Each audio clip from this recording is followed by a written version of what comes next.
Hare Krishna, Jai Sri Ram. We are told that Sikandar Lodi not only built the city of Agra, but he also built its fort. A few years later, surprisingly, we are told that Akbar built that fort once again. Not only they are, the modern so-called historians are liars, but liars without any grey matter at all in their upper extremities.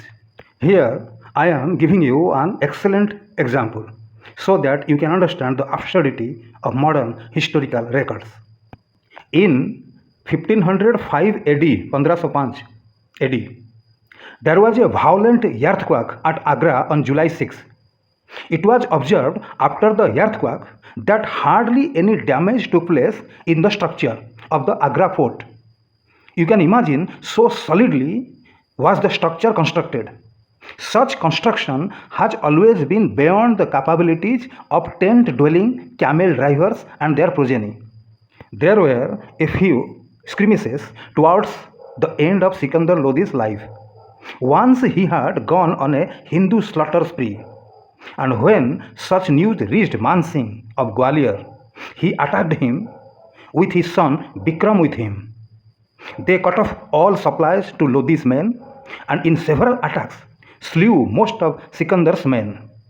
Sikandar Lodi fled to Agra to spend his life in peace and relaxation, a euphemism for lechery.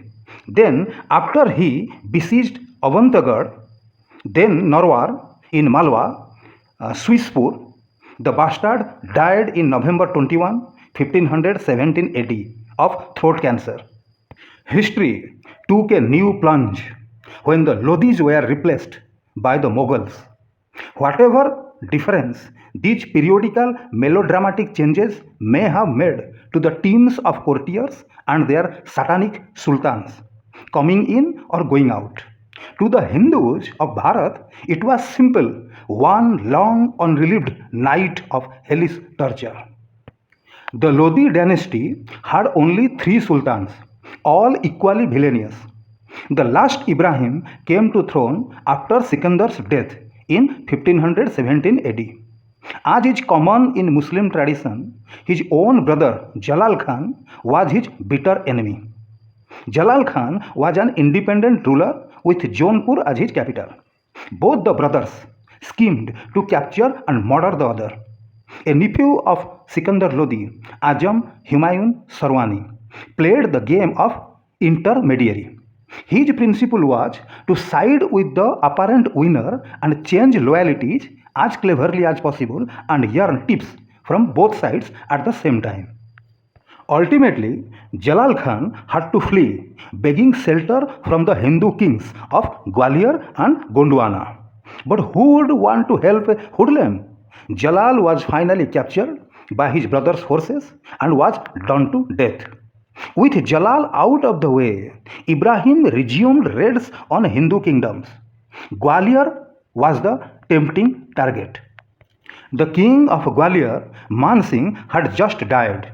Ibrahim's atrocities on his subject forced Man Singh's son Bikram to seek peace with Ibrahim Lodi. 9 Muslim chieftains had joined hands with Ibrahim to fight against Gwalior. So Bikram had no option but to make a truce with Ibrahim Lodi. So, elated by the victory, Ibrahim attacked Rana Sangha of Mewar. But Ibrahim had a shameful defeat. Ibrahim Lodi had his own problems and worries other than this defeat. Ibrahim had decided to centralize all power in his own hands. He wanted to suppress the Afghan nobility. Azam Humayun Sarwani, a nephew of Ibrahim Lodi, was recalled from the siege of Gwalior and put in chains. Mian Bhua, the chief minister, was imprisoned. Azam Sarwani's son, Islam Khan, revolted at Kara, aided by 2 important Lodi's chiefs, who had suddenly returned from Gwalior. Ibrahim Lodi was in a mess. He had to summon his governors from outlying areas to come to his help. In the end, Islam Khan was overpowered and slain. The success went to Ibrahim Lodi's head. He got Mia Bhua and Ajam Humayun Sharwani murdered in captivity. Another grandee, Mia Hussain Farmuli, was also done to death at Chanderi. This infuriated the other chieftains of Ibrahim's court. Rana Sangha of Mewar took the opportunity of this detention in the enemy camp and reached Chanderi. Now comes the most important point. Please listen carefully. Many important Muslim courtiers declared open rebellion against Ibrahim Lodi. One among them was Bahar Khan, who assumed the title of Sultan Muhammad and seized the region from Bihar to Sambhal.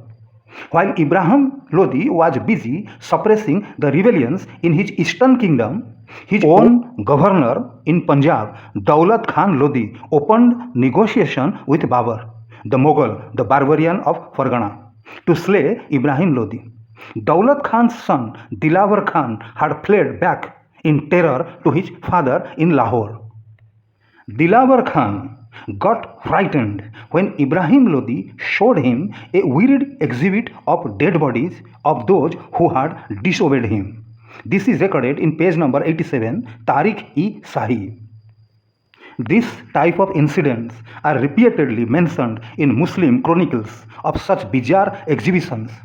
It indicates that most Muslim rulers in Bharat used to maintain a set of mangled bodies of select victims as scarecrows to terrorize and dissuade their relations and courtiers from defying their authority.